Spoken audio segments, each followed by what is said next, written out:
Hello and welcome to this beautiful beach in Malaysia, where we are going to have a quick look at the economic history of this country. Facts that I'm presenting are based on this rough guide to Malaysia, as well as some articles from Wikipedia. To understand the economic history of Malaysia, we need to have a look at its nature and its geography.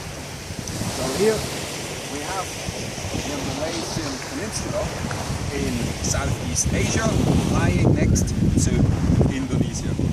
And it is this body of water, this strait in between Indonesia and Malaysia, that has been important in the first part of the economic history of Malaysia. Because this is the safest route from China over to India, the Middle East and Europe. It is known as the Strait of Malacca. Malacca is a town here in the southern part of the Malay Peninsula. As early as the 15th century, the sultans of Malacca have been controlling this strait, protecting ships that were passing through and levying taxes from them in return.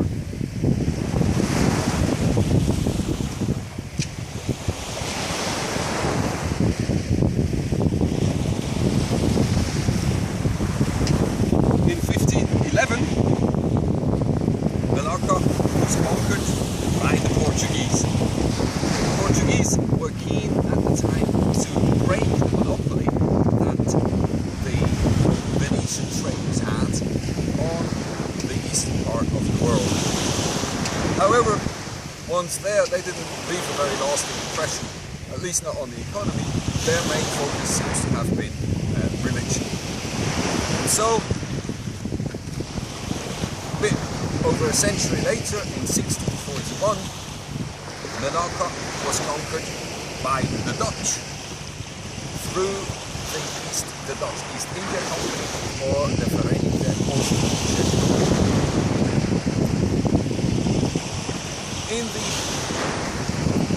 18th century, world trade really started to pick up, and Europe wanted tea, spices and other natural products from China and the rest of Southeast Asia. And still, the safest route passed through the Strait of Malacca, benefiting the Dutch wonderfully.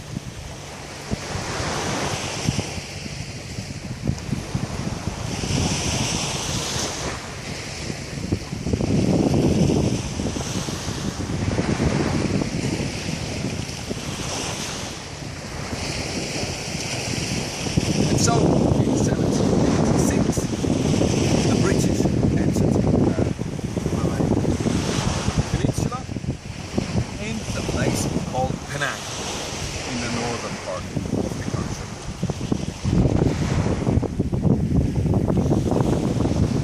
Trade, agriculture, population started to grow rapidly.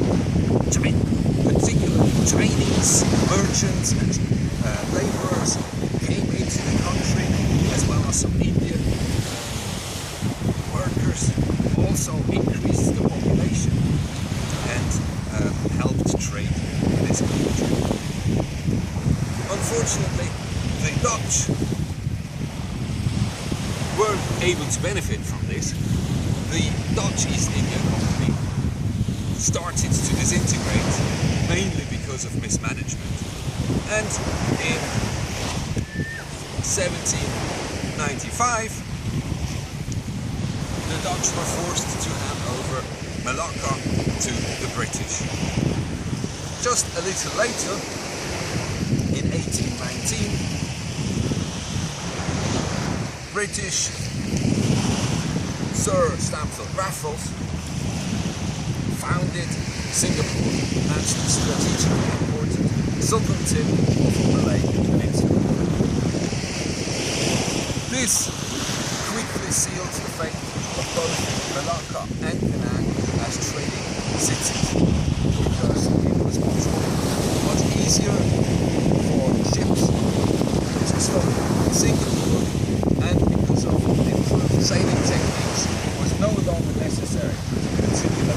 because, well, the boats could go directly over to Africa.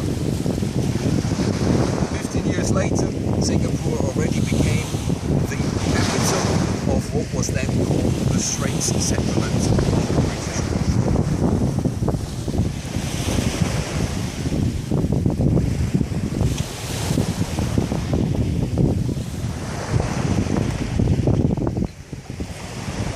In 1857, a group of miners set up a little village here in the middle of the country called Kuala Lumpur. They were in search for tin. Tin had already been found in the central part of the peninsula, and sure enough, they ended up finding the world's largest tin field in the area of Kuala Lumpur, and in its consequence, Kuala Lumpur in just over 150 years grew from a little village into a city with today 5.7 million inhabitants, making it one of the world's fastest growing countries in the world. And tin became the most important, for a while the most important product of Malaysia.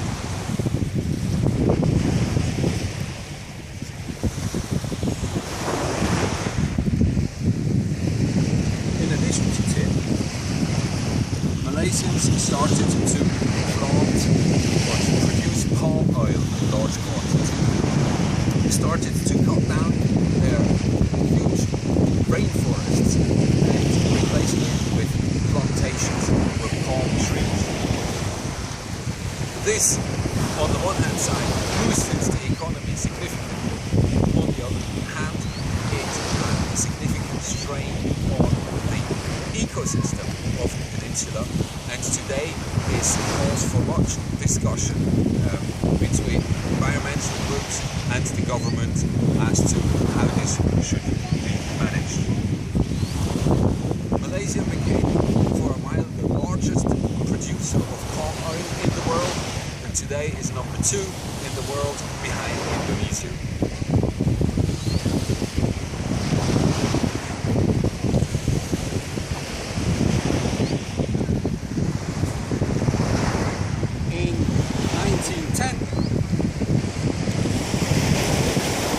Oil was found for the first time in the Borneo part of Malaysia.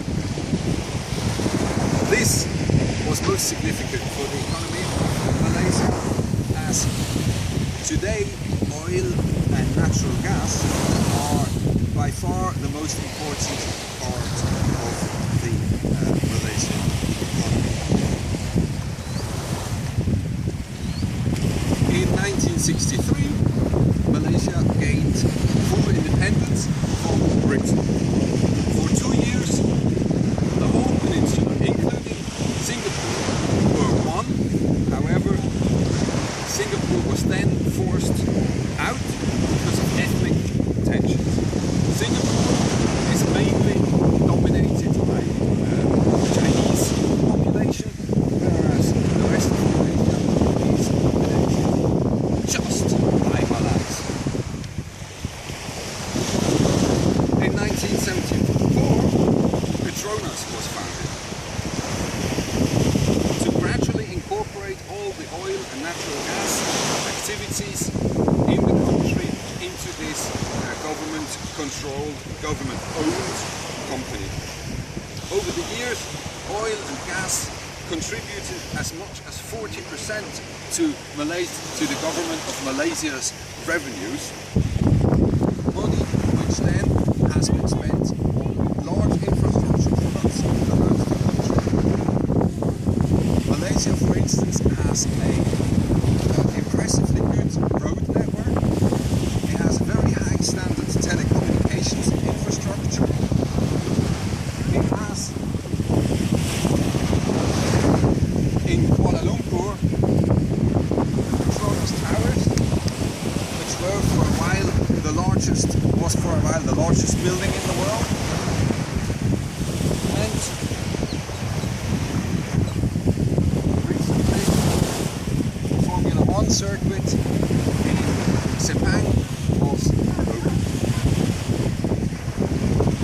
In summary, the history of Malaysia's economy depended on, first of all, on its location, on this important trading route, and secondly on its natural resources, tin, palm oil and oil and gas. It will be interesting to see how the country manages the transition from this more agriculture and industry dominated economy into a service dominated economy. Already Kuala Lumpur